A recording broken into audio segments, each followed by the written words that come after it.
spatiale égyptienne, Dr Cherif Sedqi, au cours duquel il a examiné plusieurs dossiers de cette agence. Sedqi a passé en revue lors de cette réunion les derniers développements des épreuves que subit la satellite égyptienne Mesresat 2 au siège de l'agence spatiale égyptienne dans la nouvelle capitale administrative.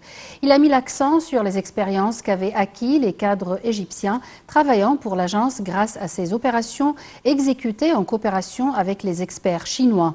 Sedqi a ajouté que la satellite égyptienne Mesresat 2 sera lancée en octobre prochain à partir de la Chine, ajoutant qu'elle œuvrait en vue de réaliser les objectifs du développement durable. L'entretien a porté sur les missions spatiales de l'agence sur le court terme, le bilan de l'agence et les projets en cours de construction. À cet égard, le Premier ministre a donné ses directives aux autorités compétentes de fournir le financement nécessaire pour acheter les matériaux urgents de ces projets. Sur le niveau diplomatique, l'Égypte, la Turquie ont annoncé aujourd'hui qu'elles avaient nommé des ambassadeurs dans leurs pays respectifs pour la première fois depuis 10 ans, dernier signe en date du réchauffement de leurs relations diplomatiques.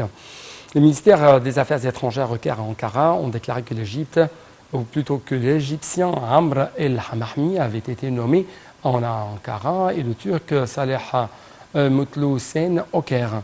Ils ont ajouté dans 2 communiqués distincts que cette mesure témoigne de la volonté mutuelle de développer les relations bilatérales.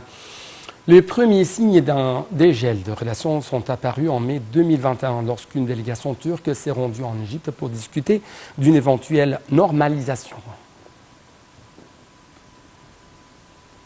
Un attentat à la voiture bélier a fait 7 blessés aujourd'hui à Tel Aviv pendant que l'armée israélienne poursuivait une opération de grande envergure dans laquelle 10 Palestiniens ont été tués dans le nord de la Cisjordanie occupée.